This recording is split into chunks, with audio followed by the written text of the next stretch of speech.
Olá, bom dia. Bom dia também quem está lá em casa. Tenho muitas coisas aqui, eu tenho que me organizar toda vez. Bom, vamos lá. Estava agora a orar pela Síria, orar pela Turquia. E eu lembrei que a última vez que eu estive aqui, eu estava falando da história de Jonas, que acontece exatamente nessa região. A última vez que eu estive aqui na frente. Bom, hoje que eu trouxe para vocês é esse texto. Quem é do nosso grupo pequeno já ouviu esse texto. Ele está em 1 João. A gente, no grupo pequeno, a gente tem estudado a carta de 1 João. E é algo interessante, porque João ele fala de muitos temas para fortalecer a fé dos seus, vamos dizer assim, dos seus discípulos. As pessoas que se converteram chegaram a Cristo através dele. Tanto que na carta ele trata muitos deles como meus filhos. Existe essa ideia de que João ele já estava idoso nessa época. Ele tinha sido pai de várias igrejas da Ásia, igrejas diversas, e acredita-se que ele estava morando perto de Éfeso nessa época. Foi um pouco tempo depois que ele escreveu o Evangelho de João. E isso é engraçado porque João é um dos maiores escritores do Novo Testamento, né? Ele escreveu o Evangelho de João. Aí tem essas três cartas ou epístolas, né? Que é a 1 João, 2 João e 3 João. E ele também é o autor do Apocalipse.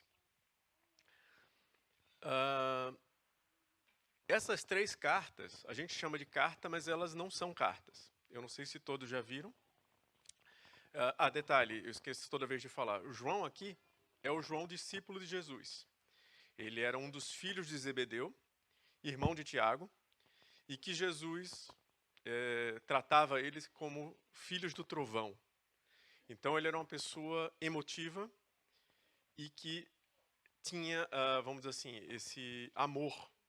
Ele fala o tempo inteiro nas cartas dele, no Evangelho, do amor. E ele às vezes ele se referiu uma vez como o discípulo a quem Jesus amava. Então é algo interessante. Inclusive na primeira carta de João ele fala muito sobre o amor ao próximo, de que nós não devemos focar somente no conhecimento da palavra. A gente tem que colocar a palavra em prática.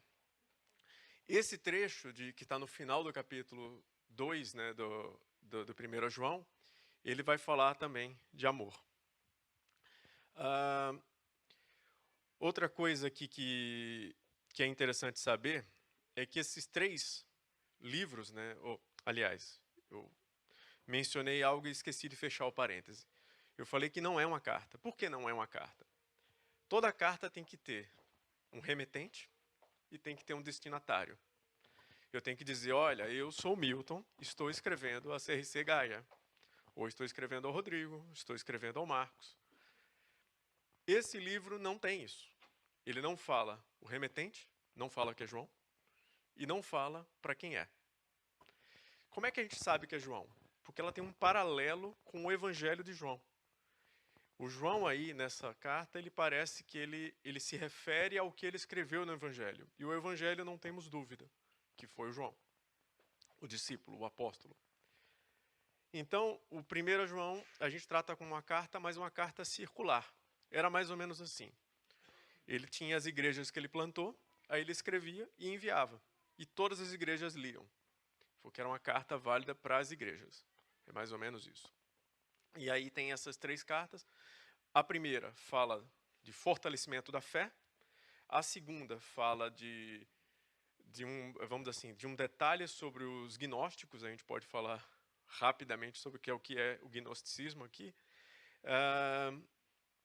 Mas ele fala que para as pessoas das igrejas não receberem ou não tratarem os gnosticistas como apóstolos. Essa é a 2 João. E a 3 João é uma carta que eu digo que é uma carta de recados. Por quê? Ele diz, olha, toma cuidado, aliás, existiam duas personalidades, o Gaio e o Diótrefes, e eles dizem, o Gaio, fizeste bem, Diótrefes, fizeste mal. Mais ou menos isso. Se quiserem ler, é bem interessante avançar nas cartas de João. A leitura não é tão fácil, porque o João usa de muitas figuras. Tá? Então, o tempo inteiro, ele faz dicotomias de luz, trevas, amor, ódio. Ele fala de verdade e mentira. É o tempo inteiro fazendo isso. E tudo que se refere à verdade, à luz, à paz, ao amor, normalmente ele está se referindo a Jesus.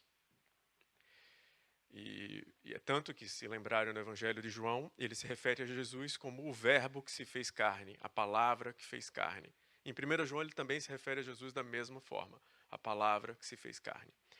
Bom, chega de introdução, vamos à frente. Eu esqueci de mencionar a questão do gnosticismo. O gnosticismo é uma heresia que falava que só o saber era suficiente. As pessoas diziam, eu acho que é normal se a gente começa a estudar, aí chega aqui na frente e fala, aí as pessoas falam, uau, falaste uma coisa bonita para mim, que coisa boa. Aí as pessoas começam a se encher de orgulho e dizer, olha, o conhecimento é suficiente, gnose é suficiente. E isso, na época, primeiro século, anos 90 depois de Cristo, as pessoas já achavam que o conhecimento enriquecia as pessoas. E esses gnosticistas... Ok, eu estou a tremer. Não sou eu mais.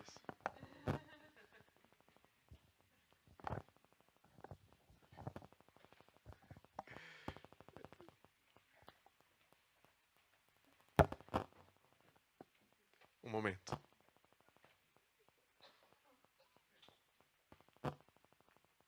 Desculpa lá. Então, olha, melhor, hein? Então, os gnosticistas diziam isso. E eu acho que esse é um problema, eu que gosto de estudar, e todos que gostam de estudar, temos que tomar cuidado com isso. O reconhecimento é importante, conhecer a palavra de Deus, conhecer a Deus. Porém, a prática ela é muito importante. Eu acho que se a gente quiser tratar do gnosticismo, tem que ser uma pregação completamente diferente, é muito avançado.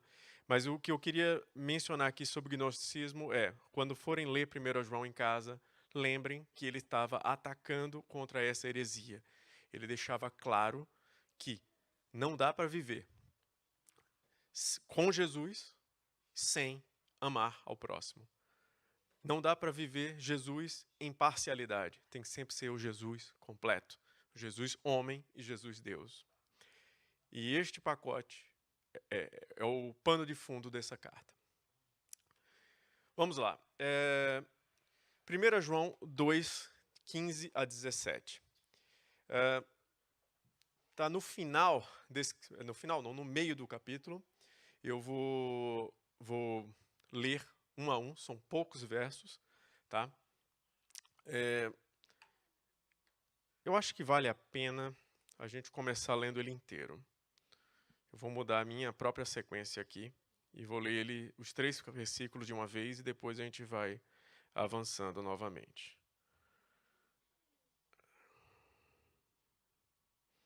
Peço desculpas pelo meu atraso. Vamos lá. Não amem este mundo, nem aquilo que lhe pertence. Se alguém ama o mundo e o amor do Pai não está nele. Tudo aquilo que pertence a este mundo não vem do Pai, mas sim do mundo. Ou seja, a cobiça humana, os maus desejos dos nossos olhos e a arrogância da vida. E a verdade é que este mundo passa, ele e os seus maus desejos, mas aquele que faz a vontade de Deus vive para sempre. Amém. Primeiro, o primeiro versículo lá. Não amem este mundo nem aquilo que lhe pertence. Se alguém ama o mundo, o amor do Pai não está nele. Quando a gente fala sobre isso, a primeira coisa que eu acho que a gente tem que se perguntar aí é o que é o mundo? Qual é o mundo que João está se referindo aí? Acho que a primeira coisa que todos nós temos que lembrar que é o mesmo João que escreveu João 3,16. Porque Deus amou o mundo de tal maneira que deu o seu Filho unigênito para que todo aquele que nele crê não pereça, mas tenha a vida eterna. Peraí, Deus amou o mundo, não amem este mundo. Que estranho. Não é a mesma coisa, não são os mesmos mundos, tá?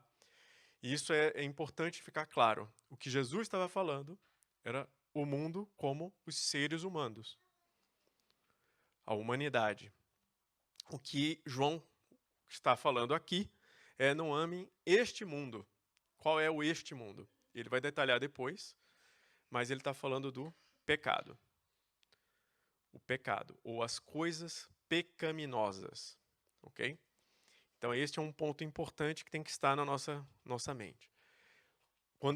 E aí ele entra em detalhes. Se alguém ama o mundo, as coisas pecaminosas, o amor do Pai não está nele. Lembra? João é o que gosta de falar do amor. Perceba aqui que ele está falando de amar o mundo. Amar coisas pecaminosas é fazer com frequência. É não conseguir se livrar daqueles pecados. É continuar fazendo, mesmo sabendo que aquilo está errado. E aí, vou contar uma má notícia para vocês. O próximo versículo ele vai detalhar quais são as coisas erradas. E agora todos nós não vamos ter mais desculpa de dizer, eu não sabia que era errado. Porque João vai detalhar isso para a gente. Tiago fala um pouco mais agressivo do que João. Ele diz, gente infiel, não sabem que a amizade com o mundo é inimizade com Deus? Se alguém quer ser amigo do mundo, torna-se inimigo de Deus. Perceba que não é a mesma palavra. Ele está dizendo não é que você está amando o mundo, mas você está sendo amigo do mundo. Parece mais leve, mas ao mesmo tempo é o mesmo sentido. Ser amigo do mundo, amigo das coisas pecaminosas, é inimizade com Deus. É a mesma mensagem. Só que Tiago aí não é o irmão do João, esse Tiago é o irmão de Jesus. Ele está falando, ele já começa com uma exclamação: gente infiel. É importante. Agora vamos lá. Ok. Segundo versículo. Esse é o versículo que me fez fazer essa pregação, e no nosso grupo pequeno era para a gente falar, 2 minutos, e a gente demorou, 20 minutos. Tudo aquilo que pertence a esse mundo não vem do Pai, mas sim do mundo. Ou seja, a cobiça humana, os maus desejos dos nossos olhos e a arrogância da vida. Isso não é uma lista exaustiva, tá? E dizem que essa lista de coisas que pertencem ao mundo, ou pertencem às coisas pecaminosas, não era novidade, tá? Isso aí os judeus já acreditavam nesses 3 itens. E vários outros lugares da Bíblia acontecem esses 3 itens. Só que não acontece de um jeito tão claro. Eu gosto do João que ele deixa enumerado, né? Cobiça humana, os maus desejos dos nossos olhos e a arrogância da vida.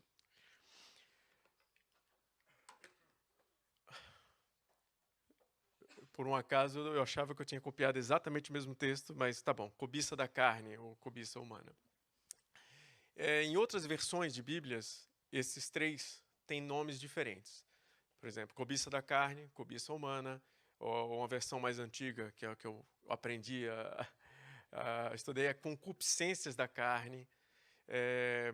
E tem várias outras formas de dizer isso daí, né? Mas eu acho que isso tudo a gente vai aprofundar, vocês vão chegar. O segundo item, os maus desejos dos olhos, alguns são chamados de cobiça dos olhos, certo? Ou concupiscências dos olhos. Se começarem a pensar, eu dizendo, peraí, estudando em casa, comecei no primeiro item, quando eu vou no segundo eu me confundi. Peraí, isso é carne ou é olho? como é que isso é feito? Por que João separa? Não é a mesma coisa? É cobiça, cobiça é cobiça. Não é para cobiçar. Faz diferença. E o terceiro, a arrogância da vida, que a gente vai conversar também. Primeiro, cobiça da carne. Não sei se lembram disso, desse episódio.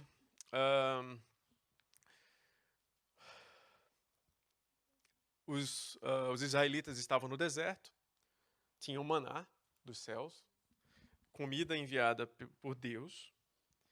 Aparentemente, eles estavam sendo alimentados por Deus. Tinham várias regras, mas eles estavam felizes porque Deus estava os alimentando. E acontece esse episódio. Um dia, o grande número de estrangeiros que ia no meio dos israelitas começou a sentir vontade de comer carne. E os próprios israelitas começaram a lamentar-se dessa maneira. Quem nos dera comer carne? Que saudade da comida do Egito. Peixe de graça, pepinos, melões, alhos, cebolas. Agora perdemos o apetite, porque não vemos senão maná. Isso é o que acontece no nosso coração. A gente começa a deturpar o que a gente está vendo.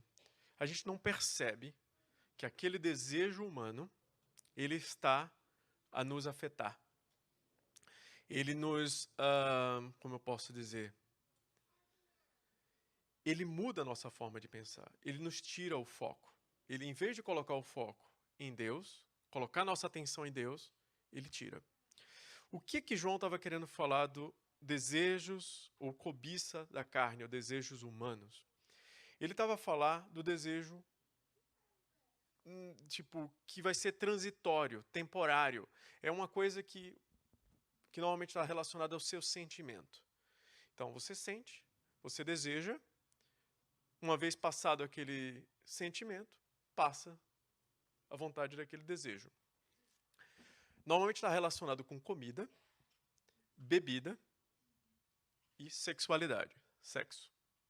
São esses 3 itens, e em alguns autores eles falam de glutonaria, que não é uma coisa transitória única, é recorrente em excesso. É aquilo que nas igrejas a gente fala da pessoa ser mundana, da pessoa ser totalmente, vamos dizer assim, do mundo, né? Isso, esse desejo, que no caso aí os israelitas estavam com saudade, eles esqueceram que eles eram escravos. Mas naquela época eu era escravo, Deus me libertou. Mas eles sentem saudade da época que eles eram escravos. Por quê? Por conta desse desejo que eles estavam dando lugar, um desejo humano. Segundo aqui, Jesus respondeu-lhes: em verdade vos digo que me procuram porque comeram até ficarem satisfeitos, e não por compreenderem o significado dos meus sinais. O que é que tinha acontecido aqui? Jesus tinha feito a multiplicação dos pães e peixes, estava lá. Depois ele tinha andado sobre as águas, e chegou do outro lado, as pessoas estavam lá em cima dele de novo, né? Aí ele fala: olha, eu sei que vocês me seguem, mas nesse momento vocês estão felizes porque... E vocês estão me seguindo porque vocês querem mais pão. Não é por mim. E Jesus aí ele vai concluir falando que ele é o pão da vida. Mas é engraçado porque é muito natural nas nossas vidas a gente pegar uma coisa que é boa e a gente transformar aquela coisa num ídolo. Um exemplo que não está aí, e eu tentei achar mais bases, mas eu não consegui avançar, mas, por exemplo, a questão do trabalho. A gente consegue trabalhar, é muito bom, eu gosto de trabalhar, porque me dá prazer. Opa, e se eu trabalhar mais, me dá mais prazer? Sim. Será que então eu trabalhar muito, muito, muito, vai dar muito prazer? A gente cai nessa falácia às vezes. E do mesmo jeito com a comida, com a bebida, com o sexo. O muito prazer é uma recompensa transitória. A gente não pode colocar essa recompensa transitória no lugar da recompensa principal. Jesus estava lembrando que aquele pãozinho que ele fez, que ele multiplicou, era totalmente transitório. Aquilo ali resolveu o problema lá atrás. Esquece aquele pão. Olha agora para o pão principal, que sou eu. E é incrível como a nossa mente, ela faz essas coisas conosco. Continuação daquele mesmo trecho, né? Trabalhem, não pela comida que se acaba, mas por aquela que te dá a vida eterna. A que o Filho do Homem vos há de dar, porque tem com ele o selo da autoridade de Deus, seu Pai. Depois ele vai dizer que ele é o pão da vida. Então, assim, a cobiça humana que o João fala, a gente tem que pensar nisso. Será que eu estou fazendo alguma coisa na minha vida que eu estou fazendo como se não houvesse amanhã? Que meu problema é hoje? Eu sei que eu estou com colesterol alto, eu não estou bem. Mas eu mesmo assim eu vou lá fazer a coisa errada. Por quê? Porque eu tenho que ter o prazer hoje. Não, o nosso prazer não é hoje. O nosso prazer é na vida eterna. Nosso prazer é em Deus. Será que eu tenho que me embebedar até cair por conta disso? Não. Será que eu tenho que trabalhar até a morte? Será que eu tenho que fazer tudo o que é? Se não houvesse amanhã, pode ficar atento. Fique atento. Pode ser que estejas dando lugar a um pecado. E mesmo que você diga assim, não, eu não sou mundano, eu não ligo para essas coisas do mundo. Atenção, as coisas do mundo são mais complexas do que às vezes a gente fala.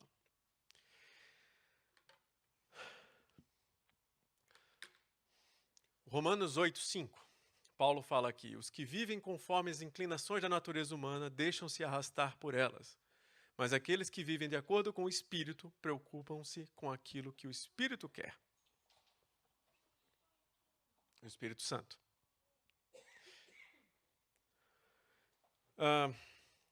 Se a gente fosse falar aqui da cobiça humana, tem centenas de versículos, tá? Eu acho que é a parte fácil, é a parte que tem muitas referências. Eu trouxe, acho que, mais alguns versículos aqui.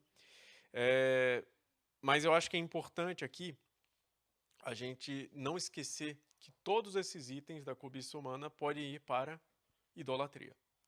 Todos, certo? E, na verdade, eles escondem a idolatria. Eu diria até que... eu estou lendo um livro do Tim Keller, que o nome é Deuses Falsos.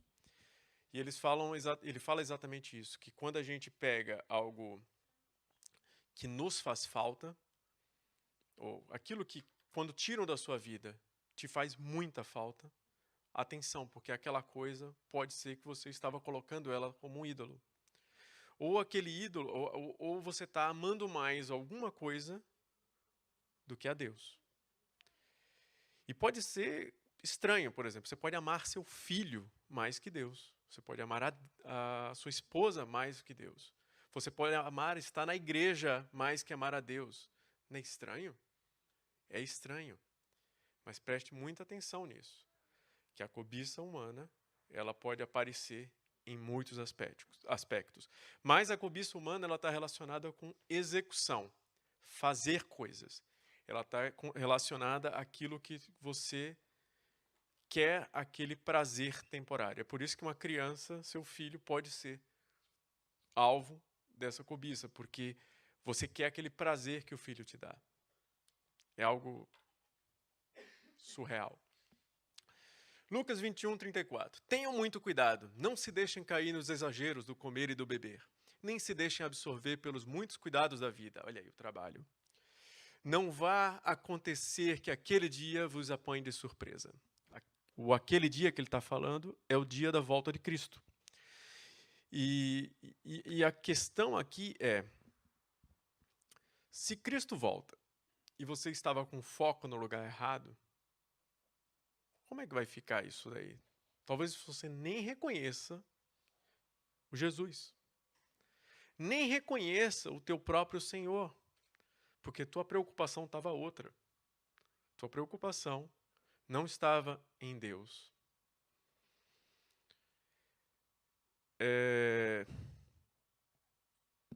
Bom, esse trecho, ele deixa claro esse alerta para a gente. E é aquilo que eu falei, tem inúmeros trechos bíblicos que falam isso. Alertas e alertas, alertas. porque é muito fácil. O que eu estou falando aqui não é para vocês somente, é para mim também.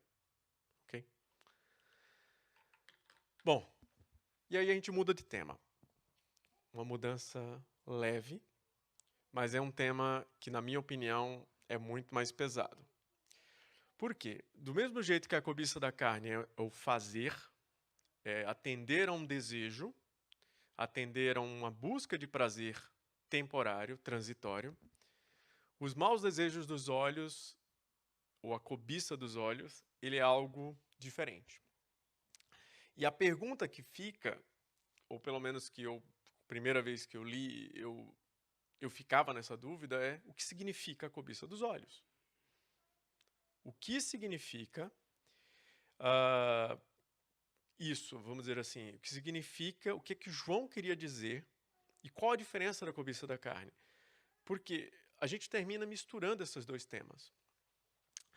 A separação que João coloca aqui seria do mesmo jeito que a cobiça da carne, ou a cobiça humana, é satisfazer a nossa carne, que envolve comida, bebida, trabalho, prazeres. Maus desejos dos olhos é satisfazer os olhos. Como assim? O que é satisfazer os olhos? Ver e ser visto. Ver e ser visto. O mundo, hoje em dia, ele é uma vitrine, ele é uma montra. Eu tenho muita dificuldade com essa palavra montra, tá? No Brasil a gente usa vitrine. Basicamente, põe tudo à mostra. E por que estar à mostra é um problema? Estar à mostra é porque, no passado, o ver e ser visto não era tanto. A gente não se expunha do jeito que a gente se expõe hoje. Hoje, só porque usei esta roupa, todos os meus amigos vão saber na internet. Eu posso divulgar isso no YouTube. Então, eu posso começar vamos dizer assim, a cair no engano de que ser visto é mais importante. Que ver os outros, olha o que aquela pessoa fez, ou aquele outro, e isso vai afetando. E o desejo dos olhos, a cobiça dos olhos, ela gera, ou ela alimenta a cobiça da carne, e vice-versa. Por isso que elas se misturam. Mas do mesmo jeito que a cobiça da carne ela é o fazer, a dos olhos ele é o desejar pelo simples desejo. Mas é um desejo que cresce, sabe? Enquanto que o fazer, a gente vai ver alguns versículos aí que vai deixar mais ou menos claro, mas é difícil, tá? Eu posso falar aqui de roupas caras, ou roupas baratas também, mas a maioria das pessoas deseja só roupas caras. Casas, móveis, joias, mulheres, homens, carros, tem pornografias em geral. A questão redes sociais aqui, quando eu coloco as redes sociais, é isso. Você gastar horas vendo pelo simples fato de ver. Ah, isso aqui não dá nada. É só um tempo que eu estou investindo aqui. Não. Isso causa mudança no nosso coração, sim. Tem que tomar muito cuidado naquilo que nós vemos. Vamos lá.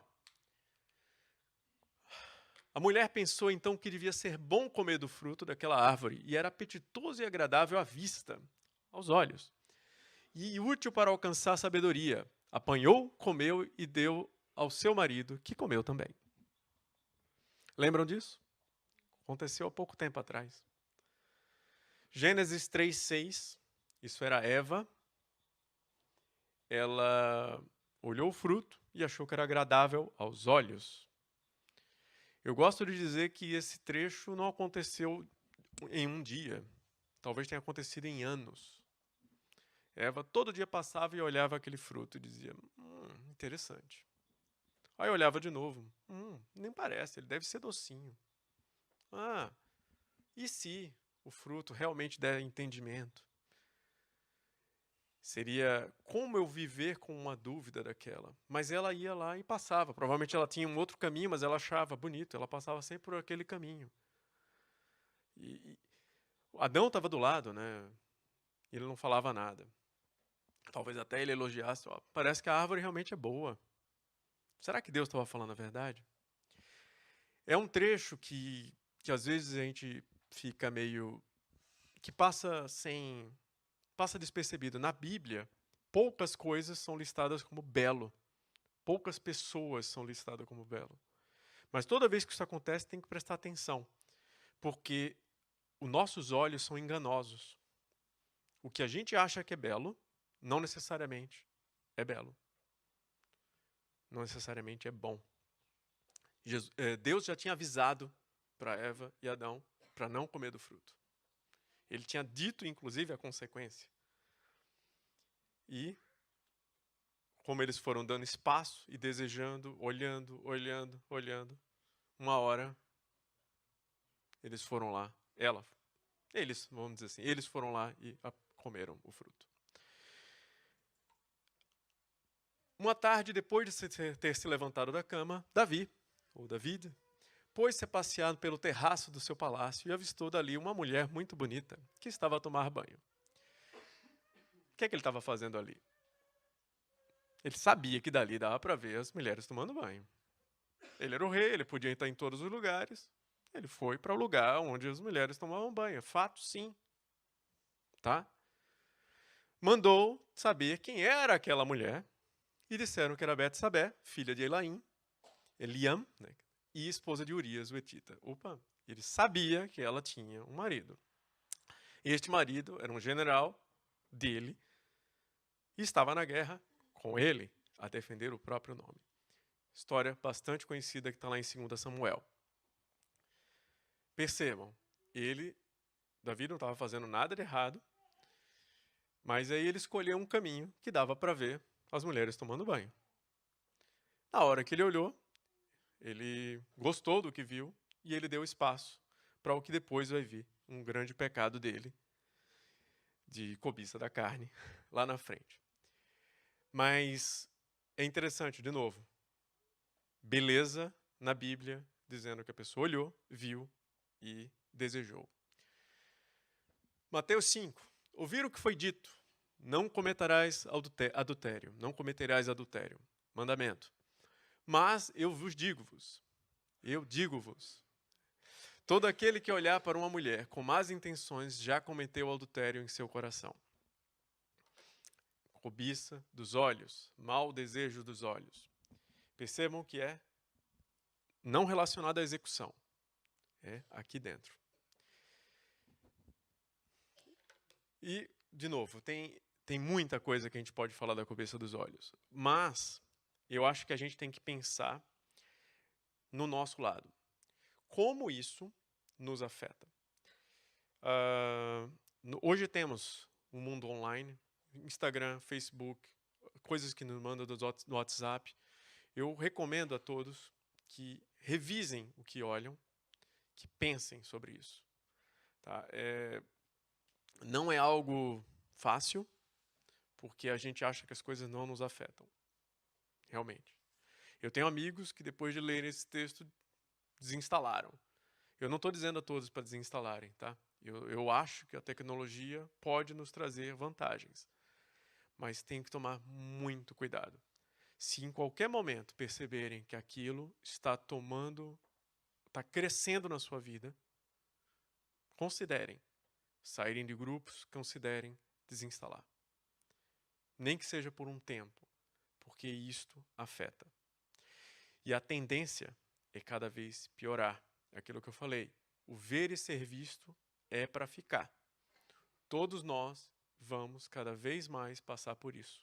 Nossas vidas estão indo para um caminho que não teremos mais privacidade. Privacidade, todos sabem, é um item em extinção. Terceiro tema de coisas que há no mundo. Arrogância da vida. Esse é fácil. Esse eu tenho. Esse todos nós temos. Uns mais, outros menos. O que eu acho engraçado é que o João colocou nessa sequência. O primeiro é mais fácil de identificar. Cobiça da carne. O segundo, cobiça dos olhos. Não dá para identificar. Só você sabe sobre si mesmo. Eu não tenho como saber que você está cobiçando alguma coisa, porque está tudo dentro da sua cabeça. E está relacionado ao que tu vês. E uma coisa que é engraçada. Eu olho uma pessoa, você olha a mesma pessoa. O que cada um está vendo é diferente. Eu posso estar olhando a marca da roupa. O outro pode estar olhando quanto a pessoa emagreceu. O outro pode estar olhando o brinco, sabe? Essas coisas. As coisas que cada um vê, cada um percebe, são diferentes. E isso tem impacto. E às vezes o nosso erro é onde estamos focando a atenção. Onde estamos colocando a nossa atenção. Arrogância da vida. Por que eu acho interessante o jeito que João coloca como terceiro lugar? É porque se você chegar e dizer, não, eu sou bom, eu não cometo pecado, eu resolvi o problema da cobiça da carne, não faço. E o dos olhos também não, eu me controlo perfeitamente. Agora sim, se tu tem a coragem de dizer esses dois é porque tu está caindo no terceiro. Você está arrogante, achando que você está por cima.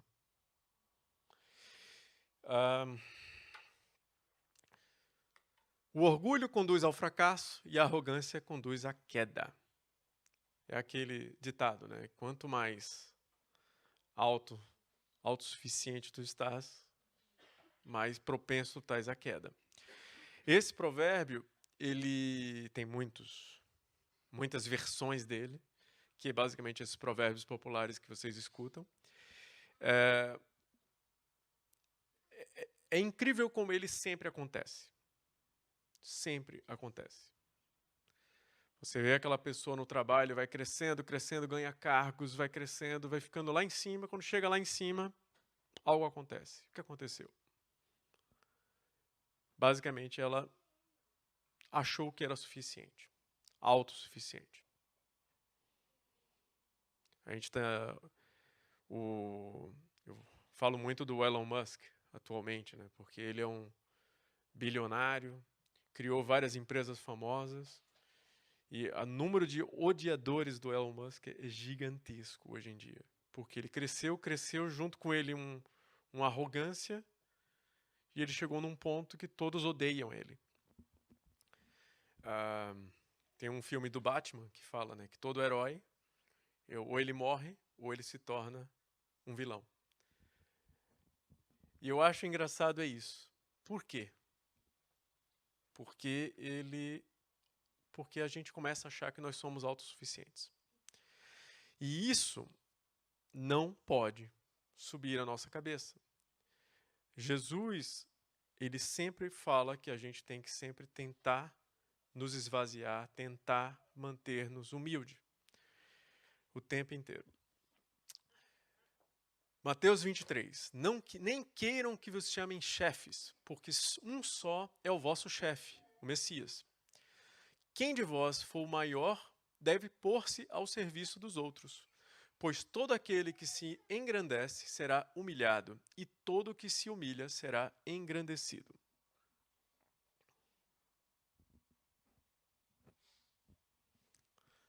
Fácil, né? A gente gosta de ser engrandecido, mas tem que se humilhar primeiro.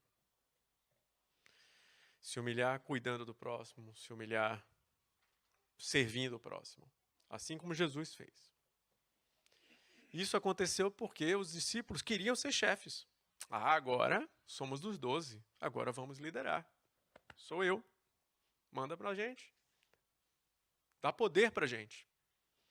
Jesus fala, não queiram ser. Não queiram. É péssimo. É péssimo porque o nosso coração é danificado. A nossa mente, ela é enganosa. E toda vez que a gente quer ser, nos auto-sabotamos e destruímos aquilo que estava bom. Inúmeros exemplos. Exemplo de Pedro. Tu és Cristo, Filho de Deus vivo. Ótimo, pô, parabéns, Pedro. Aí em seguida ele fala uma das maiores asneiras. Então, assim, é isso. A nossa guerra é o tempo inteiro. E por isso que João coloca lá que a arrogância da vida é o número 3, mas talvez seja mais difícil. Porque se você consegue cuidar da sua forma de executar, cuidando do seu desejo da carne, consegue cuidar dos seus olhos, do que você está pensando, você vai ter que também tomar cuidado em como você se vê em relação aos outros. Agora ele está falando do ser. Fazer, desejar, ser. O ser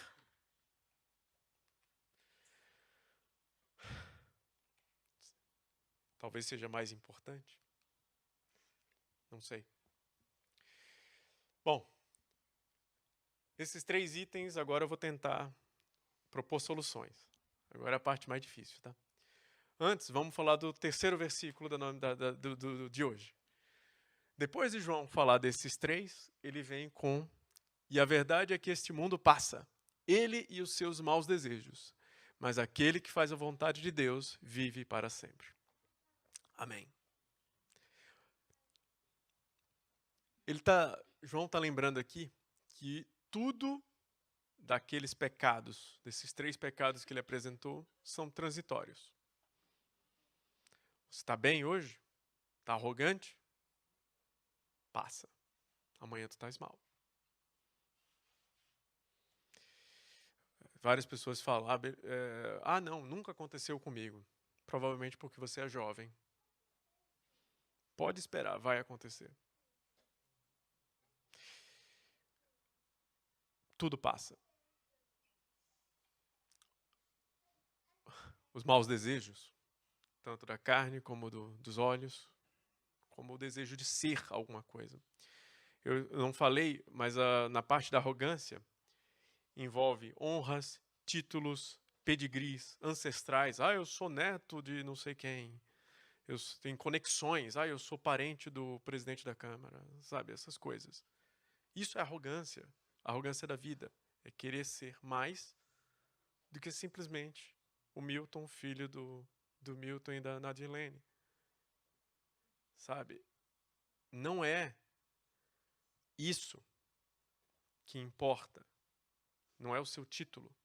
Não são conhecidos. Eu sou amigo de tal pessoa, sabe? Isso não faz diferença. Essas coisas não é o que importa. Então o mundo passa, ele e os maus desejos. Mas aquele que faz a vontade de Deus vive para sempre. João está lembrando aqui, e ele vai falar depois, exatamente desses versículos, que a promessa que Jesus nos traz é a vida eterna. É aquilo que eu estava falando no grupo pequeno nosso. Jesus, ele quebra o que aconteceu no Éden. Ele destrói, ou ele sana, ele justifica o pecado do Éden. E qual o pecado do Éden? O comer o fruto, desobediência a Deus. E como consequência desse pecado, viemos a morte. Sem morte, porque Jesus cancelou aquele pecado, temos a vida eterna. Então João ele deixa claro em seguida que o que Jesus nos dá é a vida eterna. Aquele que faz a vontade de Deus vive para sempre. Tem acesso à vida eterna. Tá claro? É isso que é o nosso foco? Deveria ser, né? Um pastor amigo meu diz que isso tudo que a gente vive aqui é como se a gente estivesse na antessala de um banquete. Tem um banquete que vai acontecer, estamos aguardando o banquete. E dessa forma a gente está aqui.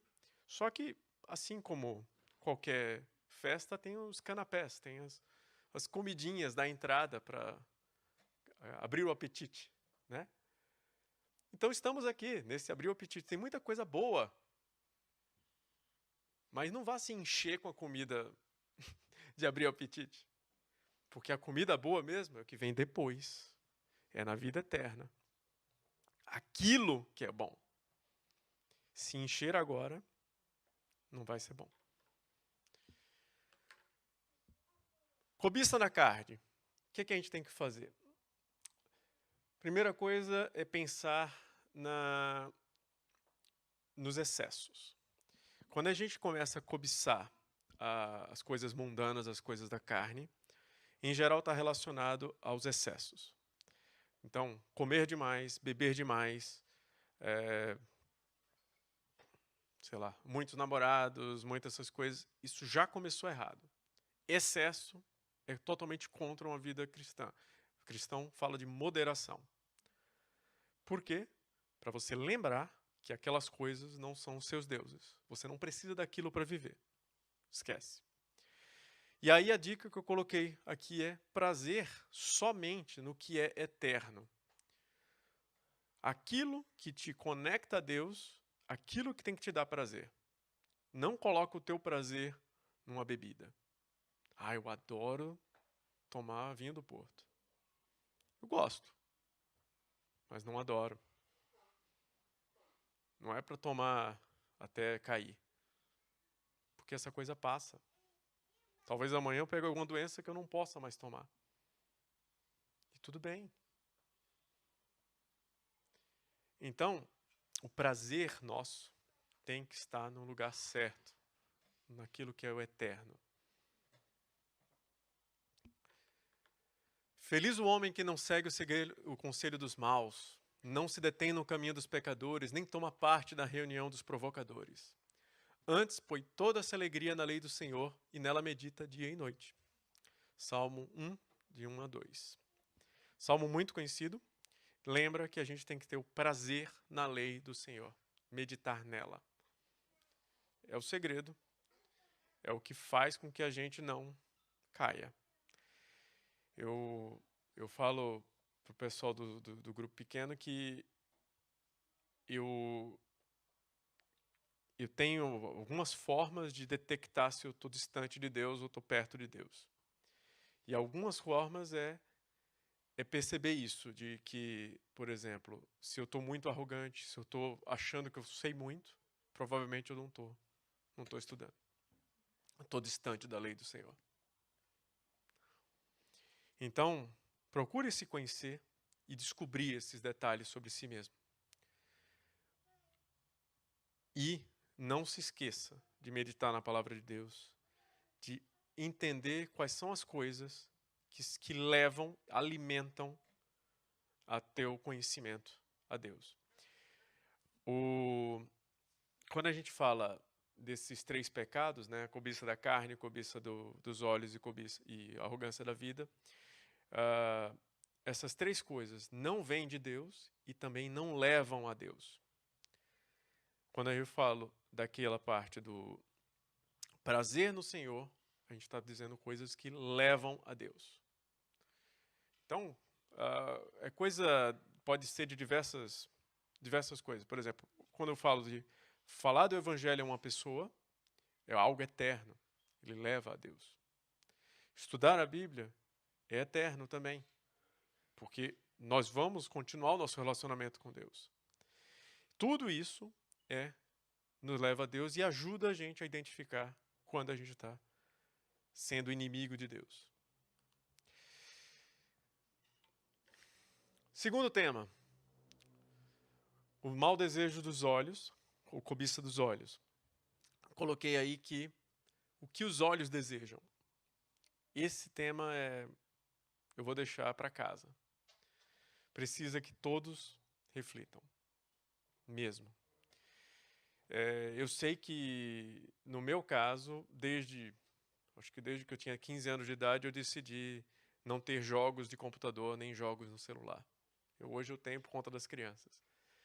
Porque eu tenho uma tendência muito forte de colocar os jogos tomando meu tempo e colocando os jogos quase como ídolos. Eu fico pensando naquilo 24 horas. Eu fico saltando, eu fico querendo jogar o tempo inteiro. Então eu paro e digo, não. O jogo torna um vício para mim. Aí eu me afasto. Ah, mas como é que você não tem um PlayStation?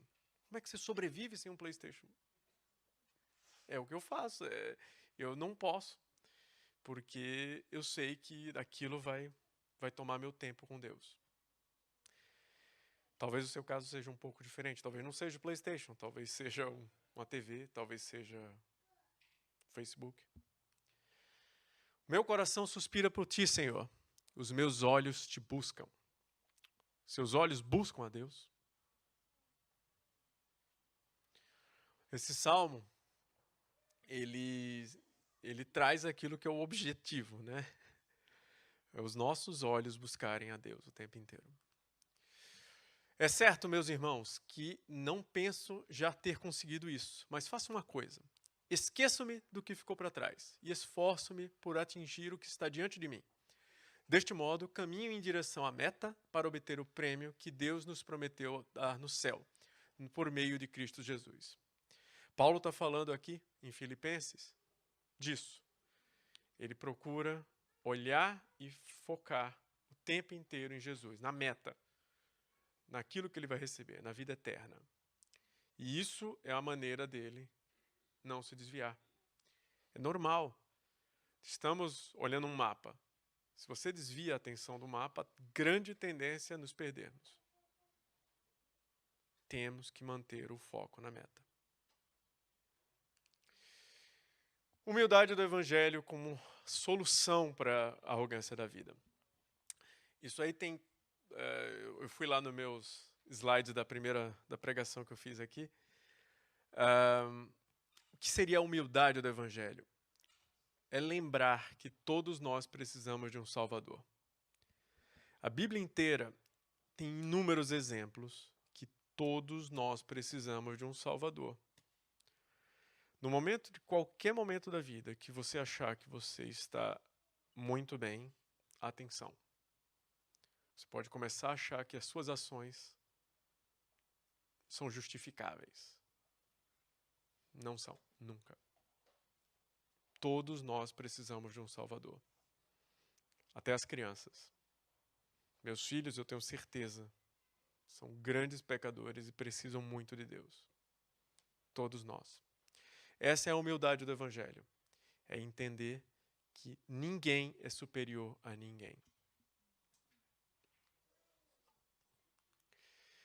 Não façam nada por ambição pessoal nem por orgulho, mas com humildade considerem os outros superiores a vós próprios. Que ninguém procure apenas o seu interesse, mas também o dos outros. Essa é a humildade do Evangelho. Na hora que consideramos os outros até superiores a nós. Porque todos precisamos de um Salvador.